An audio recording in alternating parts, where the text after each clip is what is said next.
जब इसको संसद के सामने मेरे साथी नित्यानंद जी ने पेश किया तब थोड़ा शोर शराबा भी हुआ।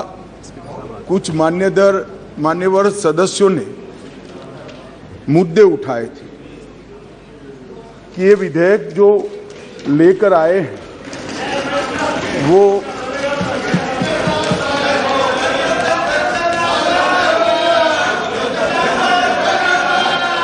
ऐसे ही सदन चलाओ तो अच्छा लगता है।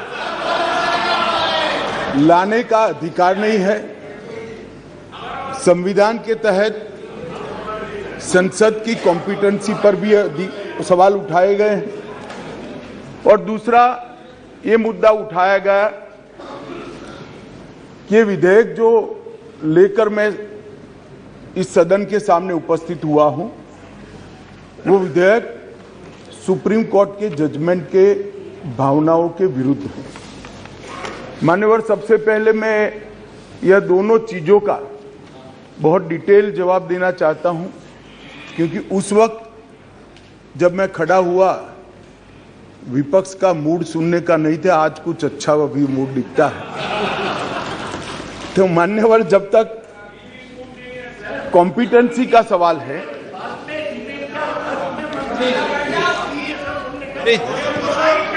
प्लीज माननीय मान्यवर, जहां तक कॉम्पिटेंसी का सवाल है,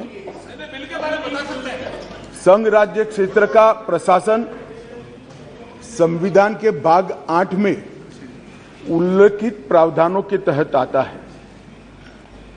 अनुच्छेद 239 से 242 तक इसकी कार्यरीति को संविधान में वर्णित किया गया है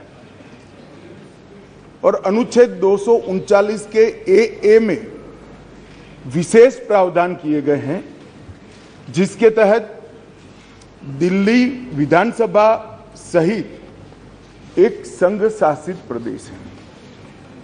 तो दिल्ली ना तो पूर्ण राज्य है, ना संघ शासित प्रदेश है, ना संघ शासित प्रदेश विथ असेंबली। क्योंकि ये राजधानी क्षेत्र है, इसको ध्यान में रखते हुए 239A में इसका एक विशेष प्रावधान संविधान के तहत किया गया है। इसकी डिटेल बात मैं बाद में बताऊंगा। अब कहा कि भारत सरकार को इसके बारे में कानून बनाने का अधिकार नहीं है, ऐसा विषय कुछ सदस्यों के द्वारा रखा गया। मैं इस सदन का ध्यान अनुच्छेद 239A3B की तरफ दिलाना चाहता हूं। 239A3B बहुत स्पष्ट है। इसके तहत इस संसद को दिल्ली संघ राज्य क्षेत्र या इसके किसी भी भाग के बारे में उससे संबंधित किसी भी विषय पर कानून बनाने का पूर्ण अधिकार प्राप्त है।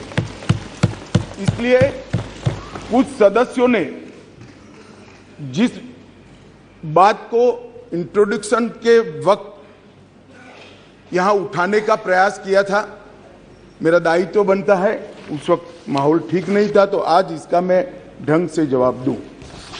मान्यवर, कुछ सदस्यों ने यह भी कहा हाथ में सुप्रीम कोर्ट के जजमेंट रखकर कि ये सर्वोच्च अदालत के आदेश के उल्लंघन कर इसको लाया गया है। मैं वो सभी सदस्यों को विनती करना चाहता हूं कि आपने सर्वोच्च अदालत के आदेश का अपने मनपसंद हिस्सा ही पढ़ा है। जब सर्वोच्च अदालत के आदेश को सदन में कोट करते हैं तो संपूर्ण आदेश का अध्ययन होना जरूरी है। उसका दूसरा हिस्सा भी पारदर्शिता के साथ सदन के सामने रखना चाहिए। खैर, जिन्होंने नहीं रखा, मैं रख देता हूं। मान्यवर, मैं स्पष्टता करना चाहता हूं कि ये विधेयक जो है इसमें सर्वोच्च अदालत के निर्णय को जो उन्होंने रिफर किया है उसके पैरा 86, पैरा 95 और विशेष कर पैरा 164F की ओर मैं ध्यान आकर्षित करना चाहता हूं। उसमें स्पष्टता से कहा है कि संसद को 239AA के तहत दिल्ली संघ राज्य क्षेत्र के किसी भी विषय पर कानून बनाने का अधिकार है। ये अदालत ने अपने जजमेंट के अंदर बहुत स्पष्ट कर दिया है। मान्यवर, अब मैं थोड़ा विधेयक पर बात करना चाहूंगा। दिल्ली शासन, इसकी एक ऐतिहासिक पृष्ठभूमि है। मान्यवर, दिल्ली की स्थापना 1911 में अंग्रेजों के शासन के द्वारा महरौली और दिल्ली दो तहसीलों को पंजाब प्रांत से अलग कर बनाई गई। 1919 और 1935 में ब्रिटिश सरकार ने चीफ कमिश्नर प्रोविंस का नोटिफिकेशन किया और दिल्ली को चीफ कमिश्नर प्रोविंस के तहत रखा गया। आजादी के बाद पट्टाभी सीतारामैया समिति ने दिल्ली को राज्य स्तर का दर्जा देने की सिफारिश की थी। हालांकि जब सिफारिश संविधान सभा के समक्ष आई, मेरा विपक्ष के सदस्यों को विनम्रता से अनुरोध है कि इस बात को जरा गौर से सुनेगा। पट्टाभी सीतारामैया समिति की सिफारिश जब सदन के सामने आई, तब पंडित जवाहरलाल नेहरू जी, श्रीमान सरदार पटेल, राजा जी, राजेंद्र प्रसाद और डॉक्टर अंबेडकर जैसे नेताओं ने इसका विरोध किया कि ये उचित नहीं होगा कि दिल्ली को पूर्ण राज्य का दर्जा दिया जाए। मैं फिर से एक बार रिपीट करता हूं, किस किस ने विरोध किया था। पंडित नेहरू ने किया था, सरदार पटेल ने किया था, राजा जी ने किया, राजेंद्र प्रसाद जी ने किया और अंबेडकर जी ने भी इसका विरोध किया था। और उस वक्त पंडित नेहरू जी के एक चर्चा के हिस्से को मैं सदन के सामने रखना चाहता हूं। 2 साल पहले सदन ने एक समिति, सीतारामैया समिति की नियुक्ति की और अब जब रिपोर्ट आया है तब दुनिया बदल गई है, भारत बदल गया है और दिल्ली काफी हद तक बदल गई है।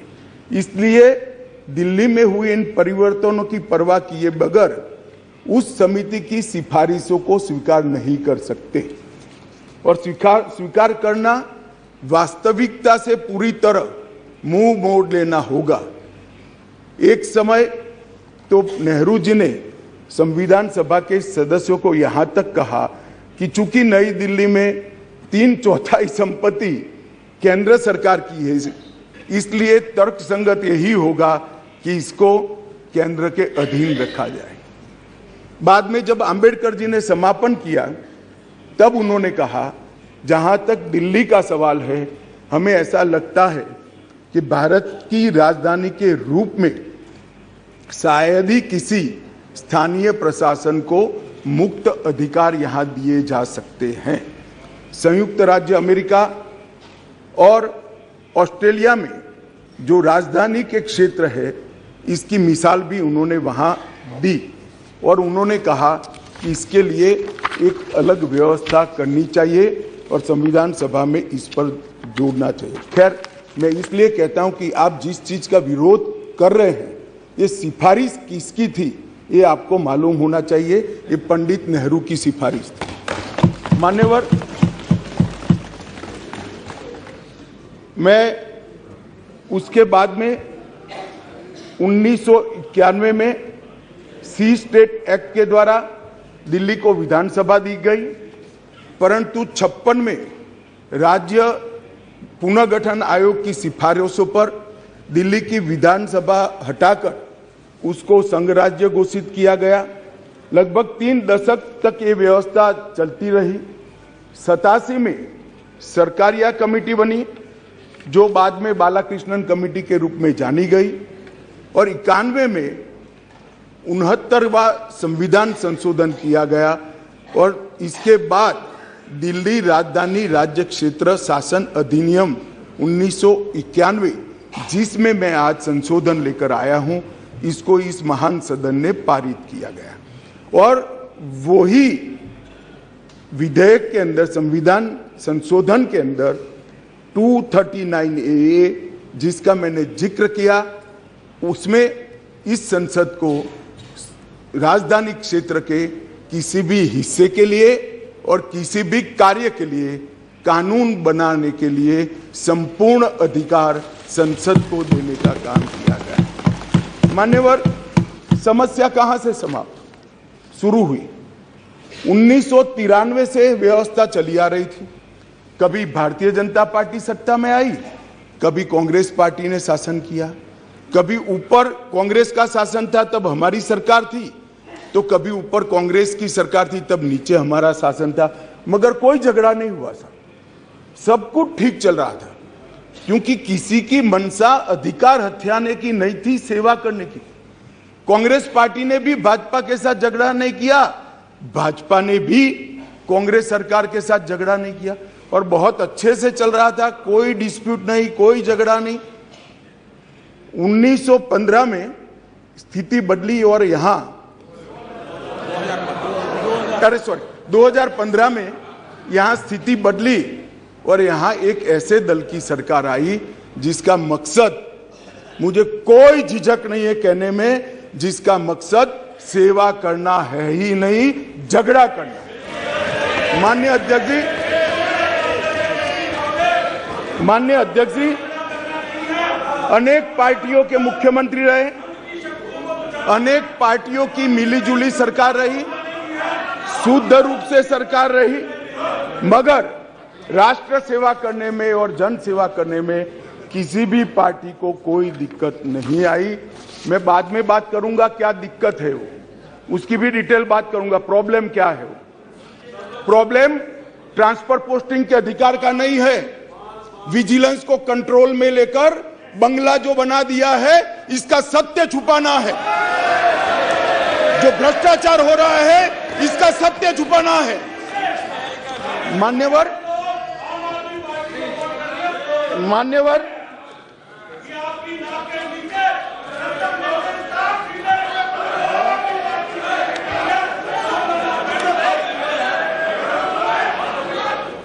मान्यवर उसके बाद में 15 में अचानक ही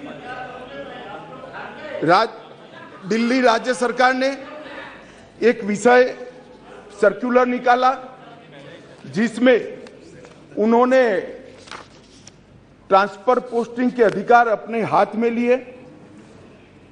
केंद्र सरकार ने एक नोटिफिकेशन निकाला, उसको हाईकोर्ट में चैलेंज किया गया। हाईकोर्ट का फैसला केंद्र सरकार के पक्ष में आया, इसको सुप्रीम कोर्ट में चैलेंज कर दिया गया, उसमें खंडित जनादेश आया, फिर संविधान पीठ बनी। संविधान पीठ ने कुछ फैसले कर नीचे फिर से 2 जजों की बेंच को दिया, उसमें भी सहमति नहीं बन पाई, और फिर से संविधान पीठ बनी जिसने अभी फैसला दिया। मान्यवर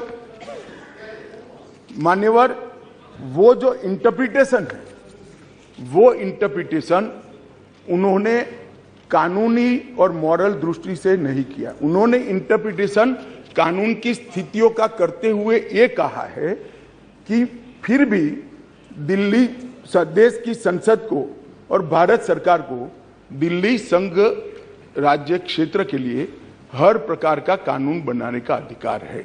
वो अधिकार का उपयोग कर एक वटहुकम, एक नोटिफिकेशन निकाला गया, और वो नोटिफिकेशन इसलिए निकालना पड़ा कि संसद उस वक्त काम नहीं कर रही, मतलब संसद बैठी नहीं थी, बैठकें चल नहीं रही, तो नोटिफिकेशन निकला, और संसद सत्र के अनुपस्थिति में जो नोटिफिकेशन निकला, इसको मैं यहां लेकर आया हूं, जो आज सदन के चर्चा के लिए मैंने आप सबके सामने रखा है। मेरा सभी पक्ष के सदस्यों से विनती है कि चुनाव जीतने के लिए, किसी समर्थन हासिल करने के लिए किसी पक्ष का विधेयक का समर्थन करना, या विरोध करना, ऐसी राजनीति नहीं करनी चाहिए। नए गठबंधन बनाने के अनेक प्रकार होते हैं। नया गठबंधन बनाने के अनेक प्रकार होते हैं। विधेयक और कानून देश के भले के लिए लेकर आते हैं। इसका विरोध या इसका समर्थन भी देश के और दिल्ली के भले के लिए करना चाहिए। अगर हमारी राजनीति में थोड़ी स्वीकृति कम है तो सबको मिलाना है। दिल्ली का जो होना है वो हो, जितना भ्रष्टाचार होना है वो हो। मंत्री कुछ भी करे, मुख्यमंत्री करोड़ों के बंगले बनाए, मगर हम विपक्ष में रहते हुए समर्थन करेंगे, क्योंकि हमें गठबंधन बनाना है। इस तरह से नहीं सोचना चाहिए। मेरी अपील